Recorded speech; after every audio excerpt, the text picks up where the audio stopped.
Hello. Tara, samahan niyo ako mag-haul tayo guys. Mag-haul tayo ng mga pinamili natin sa Vietnam guys. This is around 5,500 pesos in total. Unahin na natin ito nabili natin from Coolcat guys. Ito siya. Ito siya. Neck pillow. Ewan ko guys, pag nakakita talaga ako na about sa pusa, napapagastos ako basta pusa guys. Kahit ano siya. Which is magagamit ko naman to sa mga future travel natin, di ba? Ganda naman siya. Para hindi mga nileg natin.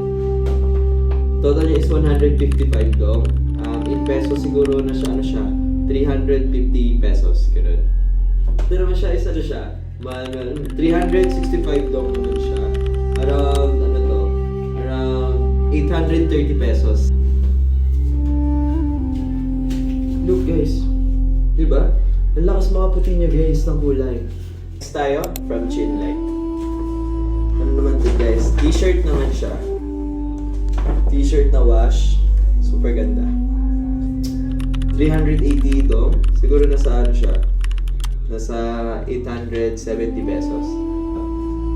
Ang ganda nito guys oh. Ewan ko pero ang ganda na kulay ko dito kaya binili ko din siya. The necklace na to is from The Mist naman siya. Ano to?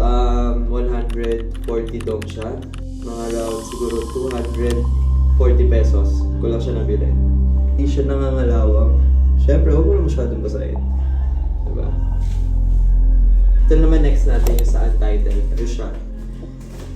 Isa to sa pinakamahal ko na per case. Ano siya? 1,500 pesos. Pero, grabe, ang sulit na to guys. Diba? Ang ganda guys oh. Pwede mo siyang i-open. Pwede mo siya close.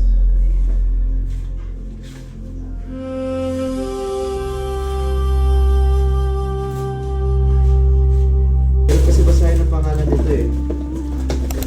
Ano siya? Oil, mayo. Pero kung sa Pilipinas ka, mura na to. Okay? Kasi mga ganitong quality na pants na nasa around 5,000 sa Pinas. Pero ito, nabili ko lang dito sa Vietnam ng 2,000 pesos. 870 lang. Pang geng. Dalawa talaga yung pants niya. Pero design lang to. Ay, hindi kita. Hindi kita yung ano. Yung pants. Yan. Kita na ba? Ang ganda nyo guys, di ba? Parang akong geng. Geng yarns. Di ba? Ganda nyo guys. Ayan siya guys. Ganda ng pants. Diba? Worth it sa price. Bumili ako ng pasalubong guys.